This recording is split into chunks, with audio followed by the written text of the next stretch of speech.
Thanks for joining us on the JX. We'll start today with our media overview. We call it Signals and Noise. Our Signals and Noise panel is two people who know, love, and teach media. Christopher Lucas is an assistant professor in the Communications, Media, and Cinema program at Southern Oregon University. Chris, welcome back. Thanks, Jeffrey. And Jessie Cretser-Hartenstein, an assistant professor of journalism and mass communication at Poly-Humboldt. Welcome back, Jessie. Hi there. Happy New Year. Happy New Year. Good to have you all here once again. We can only start with one of the bigger stories of recent times, which is in the media, which is the Medford Mail Tribune.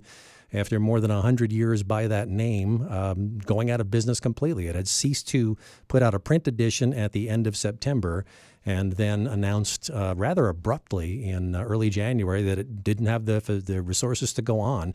Chris Lucas, you're living in Ashland or nearby, which has already had its own paper, the Daily Tidings, also vanish in recent years. So what does it feel like to be in a place that has no daily newspaper anymore?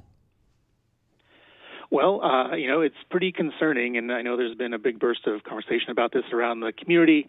Always shocking to see a long-term institution go away like that, and one that, is doing a really crucial bit of public service and providing a public good of information that we all need. I think it's, this is a trend line that we've talked about several times on this program, a 20-year process here of the shrinking of the newspaper business, specifically staffs, going down, advertising revenue collapsing. So, there was maybe the writing was on the wall for a lot of these newspapers, especially if, the companies are not able to pivot to new kinds of business models or find new audiences to develop. So, it is disturbing. I would say that I think a lot of us are already in this process of looking for where that information is elsewhere, right? Where is the good journalism? Where is the reliable, accurate information? It's now even more important for all of us to go looking for that. Yeah, it's certainly made a difference in my morning routine. I haven't quite caught up with who I'm going to look at instead at this point. But Jessie, let's get your thoughts on another newspaper vanishing from the landscape. Yeah, it's not surprising. It is disturbing. I agree with what Chris was saying, that we're getting more and more news deserts, and having that loss of local voices and in-depth reporting. It also is the loss of community engagement, which we just saw a huge need for local reporting in Humboldt County with the earthquakes that we just had and the flooding and the storms and all these natural disasters where people needed local, very local information to be able to know how to help and what to do and where to go and where not to go and things like that. I think one positive thing that I've noticed out of this is that, or maybe not out of this, but just out of the kind of technology shifting the media landscape, is that with things like social media that, we often kind of scoff at and, it's all memes and advertisements and whatever. During these natural disasters, people were able to get information kind of directly from the source through social media. So Caltrans, for instance, was able to post information directly about which roads were open, which ones were closed, where the slides were, things like that. Local sheriff's offices were doing the same thing, and CAL FIRE. So there's some. I would say that's maybe a positive shift where we can still get information because of the fact that there can be that direct from the organizations to the communities on information that they need. But, not having the reporting and not having the sort of the unbiased factor in what reporters and trained journalists do is really, really that's the kind of disturbing part. I want to point out one other positive thing, though, that I'm sort of obviously trying to focus on the positive today. I know that the Daily Courier up in Grants Pass plans to expand their operations down into Jackson County, which I think is great. And they're even talking about hiring reporters from the Mail Tribune. Have done so, yes. And then I know also in Oregon, y'all are talking about doing some kind of legislation to actually give tax credit for individuals who are supporting local journalism. And then there's also the Local Journalism Sustainability Act, which is a federal bill which hasn't gone anywhere, but it has been introduced. It's still sitting in committee, but that would be federal legislation to give tax credits to folks who are actually, subscribing to and supporting local journalism. So maybe there's hope there, and I'm going to try to focus on the positives today. I'll give a final word here, actually, to an email we got from Darrow in Dunsmuir, who writes, do you know about the disappearance of Siskiyou County's local newspapers and coverage? Wairika's on the South Counties. Something is still being issued, but there's no local coverage, especially missing that of police and governmental matters. That newspaper, in quotes, looks like a poor weekly version of USA Today. Apparently the same corporation now owns and puts out the Record Searchlight. I checked, the websites are identical. The South County papers long ago abandoned the editorial page, although retained the letters. The new versions are useless and a waste of time and money. Sad, writes Darrow in Dunsmuir. So, this is that's a pretty well documented phenomenon. Well, there's two sides of it. One is what are sometimes called ghost newspapers they're putting together information usually culled from other sources or from national sources, and they don't really do much local reporting. They just sort of have the form of a local newspaper. And the other is, there are organizations out there that are setting up what appear to be local news sources, but they're essentially thinly veiled propaganda sources for people with political goals. So the real service that newspapers were providing was that a fairly reliable and accurate source of someone that you knew wasn't didn't have a particular axe to grind in terms of public information. And Jessie will be the light and I'll be the dark of the day. We know that communities that are lacking local news tend to have lower rates of civic engagement. They show higher rates of political polarization and even corruption. Costs go up because there isn't anybody really watchdogging what's going on in local public finance and those kinds of things. So, well, definitely, we're gonna need something like that or some kind of flow of information of these vital local issues. And I think it's out there. There's ways to do this, but there's going to be a period of adjustment for sure. Indeed. It's basically we got newspapers handed down from previous generations, and we're not handing them off to the next. So new habits will form for sure. And they have already, obviously, in an age of lots of broadcast news. This is Signals and Noise on the Jefferson Exchange. We're talking to our regular panelists, Jessie Cretser-Hartenstein from Poly-Humboldt and Christopher Lucas from Southern Oregon University. Let's change issues and talk about one thing that maybe a lot of us hadn't thought about until the debacle in the U.S. House over so many votes to pick a speaker before they finally picked Kevin McCarthy on, I think, the 15th ballot. But the fact that in that period when the House was not officially organized, the cameras from C-SPAN got to pan all over the place. Jessie, pick up the ball here. Yeah, so it was exciting times in the world of media where, in the limbo time before we had the Speaker of the House, I should start by saying it is not a rule that they are allowed to be in there.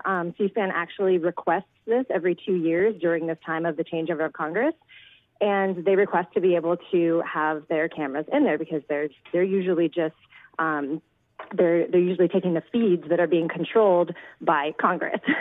So it's, we're kind of had this sneak peek at what was going on in there, which was fascinating and kind of crazy. And, people were really tuning in a way that they hadn't before because of the drama of it. You were seeing what was going on behind the scenes instead of just seeing those wide angle shots of whoever was at the podium.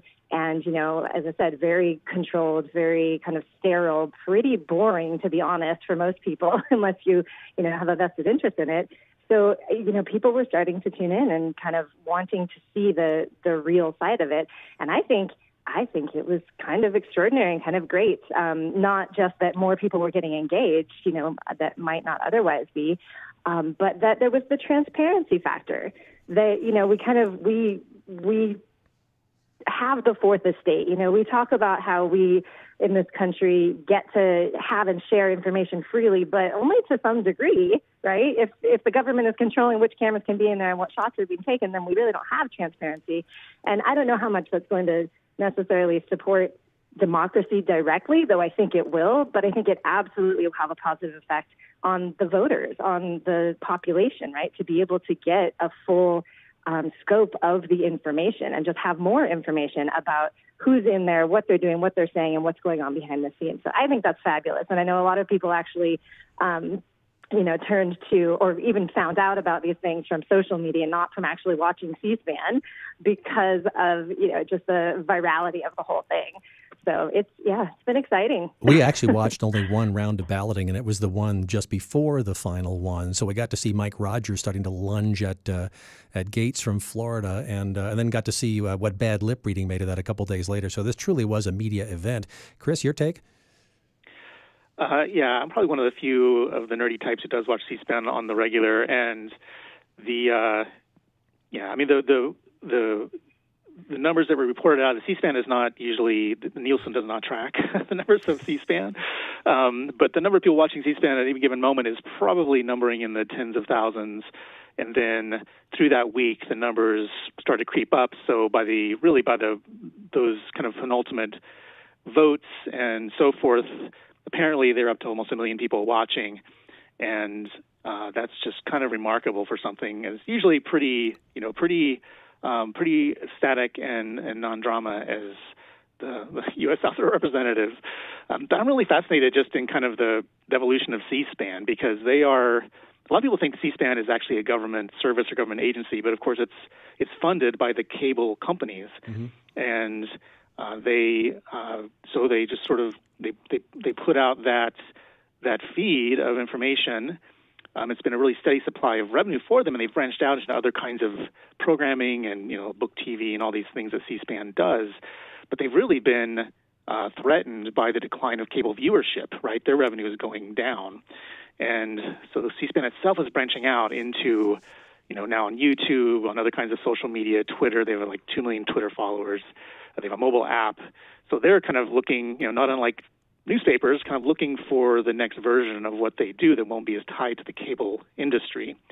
So this moment, when they suddenly were able to be more free with the cameras and were creating both content that had inherent drama, but then became fodder for all of this sort of spin-off media in the memes and the little video clips and the bad lip reading, as you mentioned. That was a fascinating development, and maybe gave kind of a new relevance to what C-SPAN has been doing for a long time. Which, maybe it sends a message to the members of Congress. If you let the things be a little more free, maybe people pay more attention to what you're doing. But when you try to control it all, then maybe that's the point. We want you to tune out. We'll not go down that road any further than we need to. There was a healthy dose of mockery in a lot of the content I saw, so I suspect they're going to go right back to the old way of doing it. Oh, yeah, no doubt. Signals and noise on the Jefferson Exchange. We have about 2.5 minutes left for our pick 3. Jessie, why don't you give us your pick 3 media choices for the month?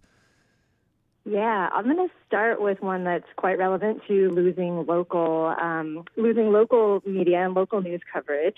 As you probably know, and your listeners know, we basically lost our local version of KHSU, the local programming on KHSU. Right, your public station. Back in 2019, yeah. But what came out of that was actually Humboldt Hot Air, which is a nonprofit community-centered internet radio station, and that's based out of Arcata, California, down here. And it's actually a bunch of people from, former people from KHSU, and also support from Access Humboldt and things like that. But I highly recommend people tune in and just check it out. It's streaming. There's an app for it. You can access that at HumboldtHotAir.org. And it is growing and changing, and, it's definitely still in its infancy in some ways. But, I would say check that one out. And then I was excited to see the nominations. This is my second one. Moving on, the nominations for the GLAAD Media Awards. The actual award ceremonies are not coming up for another couple months, but GLAAD Media Awards, of course, are media awards that honor LGBTQ populations and stories and things like that. So that was exciting to see. A couple highlights on that were the White Lotus and Fire Island and the reboot of A League of Their Own and things like that. So check that out. And then last but not least, my sort of fun one is Netflix comedy special, which I've been loving these days. This one is from Shang Wang. He's a Taiwanese-American stand-up comedian, and it's called Sweet and Juicy. Sweet and Juicy. Okay, Chris, a minute for your pick 3s. All right. Well, I want to encourage everybody to watch the Dionne Warwick documentary that's on CNN right now, and will probably be out on other platforms soon, like Hulu. Really, if you know that artist, really interesting life, just a great watch. Really excited for what's going to happen with this new program on HBO called Last of Us, which is a video game adaptation, but one of the most skillful and visually interesting shows to come along, and very much has that HBO gloss. A lot of people watching it as, the development in this the video game adaptation, which is, by and large disappointed a lot of us. But The Last of Us is an amazing game, and now looks like an amazing show. And then finally, I'll just, plug our local movie theater, because movie theaters are having a rough couple of years. Look for a really great small indie drama called When You Finish Saving the World. This is the directorial debut of Jesse Eisenberg, who's a well-known actor, but got a great reception at Sundance last January and is now finally hitting theaters. Just a great little indie family drama, worth your time. All right, a good list from both of you and a good conversation as always. Signals and Noise panelists are Christopher Lucas, Assistant Professor in Communications, Media, and Cinema at Southern Oregon University. Thank you, Chris. Thank you. And Jessie Cretser-Hartenstein, Assistant Professor of Journalism and Mass Communication at Cal Poly-Humboldt. Thanks again, Jessie. Thank you. Break time on the JX with talk of Willie Nelson coming up.